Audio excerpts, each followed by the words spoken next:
আসসালামু আলাইকুম। কেমন আছেন সবাই আপু ও ভাইয়ারা? আশা করছি সবাই ভালো আছেন এবং সুস্থ আছেন।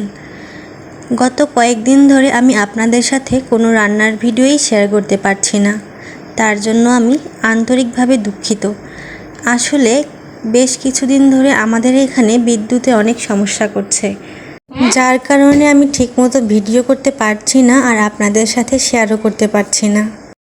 আর তাই ভাবলাম আমার বাসার আশেপাশের কিছু ভিডিও আপনাদের সাথে শেয়ার করি। আশা করছি এই ভিডিওটিও আপনাদের কাছে ভালো লাগবে। আমি যখন ভিডিওতে ভয়েস ওভার দিতে যাই, আমার বাসার পিছনের এই গাছটি থেকে পাখির বিভিন্ন ধরনের শব্দ আসে, তাই আপনারা আমার ভিডিওতে বিভিন্ন পাখির শব্দ পেয়ে থাকেন। তাই ভাবলাম আজ এটাই আপনাদের সাথে শেয়ার করব। ইনশাআল্লাহ খুব শীঘ্রই আপনাদের মাঝে নতুন নতুন রান্নার ভিডিও নিয়ে হাজির হয়ে যাব। আমার বিশ্বাস সে পর্যন্ত আপনারা সবাই আমার পাশে থাকবেন এবং আমাকে সাপোর্ট করে যাবেন। সবাইকে আমার নতুন ভিডিও দেখার আমন্ত্রণ রইল। আল্লাহ হাফেজ।